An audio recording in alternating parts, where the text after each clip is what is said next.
Coach, congratulations. Big win for Galleries against Next Lev. Anong masasabi mo sa pinakita ng team tonight against a big team like Next Lev? Siyempre, masayang-masaya ako doon sa ginalaw nila ngayon na kahit nanggaling kami doon sa straight set na talo, pero ang ganda ng reaction nila ngayon doon sa adjustments nila ngayon, yung mga depensa, lahat.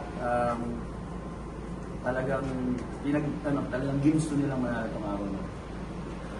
Best player of the game, Rosel, with 16 points and 7 blocks in this match. Paano mo lang pahinanda yung sarili mo, especially nung last set nakadalawang kill blocks ka din yata kay Brooke?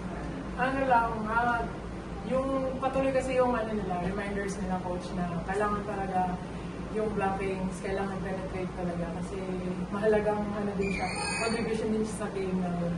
And yun, nag-stick lang kami sa system kapag nag-run yung kalaban, patuloy pa rin naman yung Erica, 16 points ka din in this game. Siguro for a new rebuilding team like Galleries, gano'n lang kalaki to para sa inyo na nakakuha kayo ng ganitong panalo against a team like Next Lev? Actually, nakaka-proud talaga kasi as you said, revamped kami na team and knowing na we have to build our connection ulit and then kailangan namin yung tipong puksaan talaga sa training para makilala namin yung isa't isa. And then, again, yung coaches talaga, walang tigil na reminders sa amin. Ganun po. Kasi yun nga, matagal na ng part ng team na rin na to. Marami na nagbago. Marami na rin pinagdaanan. Sa'yo, gaano kalaki itong panalo na to, lalo na yung core ng defending champions yung natalo nyo? Sobrang tama ng puso kasi ang dami naman pinagdaanan ng team. And start din to na magkaroon ng winning culture yung team kasi nga for the longest time ang dami na pagdaanan yung team. So naibabalik or napapatunayan din namin na kung ano yung pinapakita namin sa training, lumalabas sa team. Ito na ba yung hinahanap niyo na winning culture? Kasi syempre marami na ba sa team, tas 4 lang kayo na natira dun sa before eh. Yes, talagang binibuild namin yung paunti-unti sa training, sa start sa training. Kasi yun din, most of our teammates, bago na, lahat ng coaches, ganun din. So, nag-i-stick lang din kami or kung nawawala man, bumabalik lang din kami dun sa kung ano yung tinuturo dun sa training. Coach, looking sa arts before the game mas in favor sa Next Lev since core ng champions yung natin. Paano na lang yung naging approach ng team para makaharap or mas magandang laban? Actually, hindi naman namin inisip na si Next Lev yung kalaban. So, ang pinipare namin is yung team namin, kung paano kami maglalaro ngayon. Then, sinabi ko nga sa kanila na basta play your best lang. So, kahit sino nasa harapan nyo, basta play your best, sigurado mananalo tayo.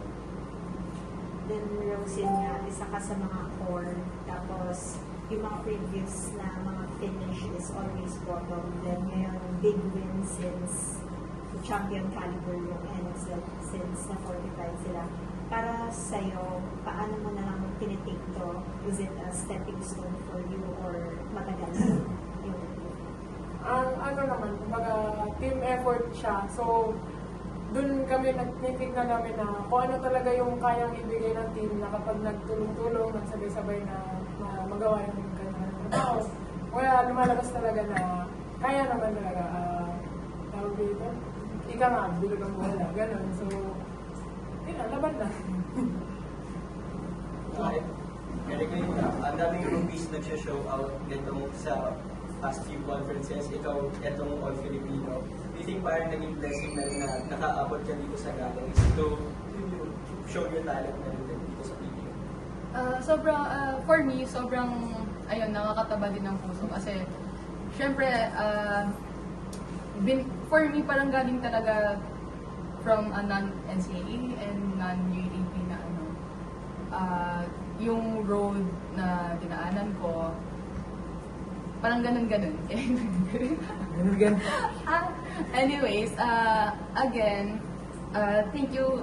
Sobrang thankful ako sa tiwala na binigay ng coaches and also sa teammates ko na nagtitiwala sa akin na kaya mo yan, ito ganyan. Kung kaya nila, kaya mo din gawin yan. Yung tipong minomotivate namin yung isa't isa para umabot sa taas. And more on team effort, and then more on build muna namin yung connection namin sa loob before looking far. Kasi if we look too far, we might not see what's in front. Ayun. Tapos yun nga, nung match, parang may times pa rin na pwedeng kumapoy yung next game. Pero at one point, siguro mo na feel na parang kaya na talaga natin itong PUA sa panalo. At saka ano bang meron dito sa galleries na ito na kaya nakuha yung dito panalo? Siguro kapag nagkakaroon sila, tinitignan ko din yung yung mga kasama ko sa loob na hungry talaga sila na makuha yung panalo. Kumbaga, nandun naman kukunti na lang na points yung kinailangan ng team. So, nakita ko na lahat talaga ginusto. Lahat ginustong gumalaw, kumuha ng bola, and ang sarap ng pakinggan. Or, ang sarap lang tignan. Yun po. Rosel, grabe rin yung energy mo kanina on the court, pati yung pag-motivate mo rin sa teammates mo during each point. Siguro, sa team mo, malaking tulong din ba yun sa pagkapanalo mo against next year? Oo naman. Siguro po, yes po.